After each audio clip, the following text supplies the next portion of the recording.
హైదరాబాద్లో మా అత్తయ్య గారి ఇంట్లో బోనాలు బోనాల పండుగకి ఎల్లం తల్లి ఇలా తయారు చేస్తారు. ఇవి పట్టుకొని గుడి ఎల్లం తల్లి టెంపుల్కి వెళ్తాం అందరూ.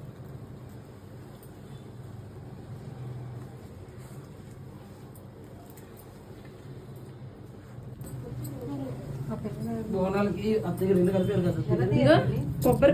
బోనాలు ఇలా చేస్తున్నాం హైదరాబాద్లోని. అలా పెట్టి శ్రీలత అమ్మవారికి అలంకరిస్తుంది. ఎల్లం తల్లికి బాగా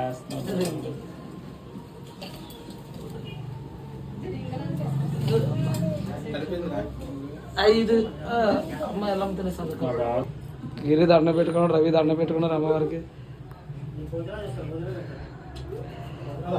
హాయ్ ఫ్రెండ్స్, హైదరాబాద్ లో బోనాలు స్టార్ట్ అయిపోయింది.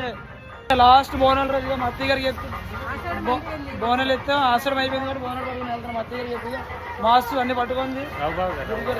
మా బావగారు కూడా వస్తుంది. మా మాయ స్టార్ట్ అయిపోయింది. అందరూ ఫ్యామిలీ మొత్తం ఎల్లంతల టెంపుల్కి వెళ్తున్నాము.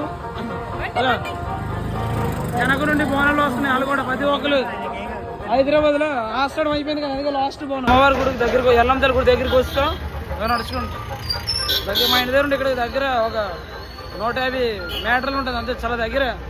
అందరూ వస్తున్నారు. ఆల్రెడీ సగం మంది బోనాలు పట్టుకుని వస్తారు. మేము కూడా వెళ్తున్నాం పట్టుకొని. ఎల్లంతల గుడి ఇదిగో ఎల్లంతల లోపలికి ఇదే గుడి బాగుంది కదా, చాలా బాగుంది. ఇప్పుడు అందరూ బోనాలు పట్టుకుని లోనికి వెళ్తున్నారు. ఇదండి బోనాలు పట్టుకుని లోనికి వెళ్ళిపోతున్నారు.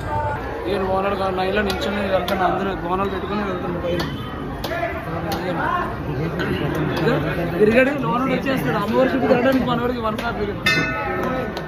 అమ్మవారి తల్లికి ఎల్లం తల్లి టెంపుల్ 3 రౌండ్స్ తిరిగేస్తాడు. ఎల్లం తల్లి దేనికి ఎల్లం తల్లి అలా నేను 3 రౌండ్స్ తిరిగి అమ్మవారి. ఫైనల్లీ అమ్మవారికి కొబ్బరి కొట్టిస్తా. ఇవ్వండి బోనాలు కూడా తీస్తే ఇప్పుడు దేవుడి దగ్గర గుడిలోకి వెళ్తాం. 2 నిమిషాలు లోపలికి వెళ్తాం. అందరూ వచ్చారా? అందరూ కలిసి గుడిలోకి వెళ్తాం. ఇప్పుడు 2 మినిట్స్లో అందరూ కలిసి గుడి లోపలికి వెళ్తాం. తొందరగానే ఇస్తాం. ఫైనల్లీ అమ్మవారి దర్శనం అయిపోయింది, బయటికి వెళ్ళిపోతాం. ఇక అమ్మవారి దర్శనం అయిపోయింది. ఫైనల్లీ రేణుకి ఎల్లం తల్లి దర్శనం అయిపోయింది, బయటికి వెళ్తాను. ఎల్లం తల్లి దగ్గర నుండి చూస్తాను. చాలా సంతోషం.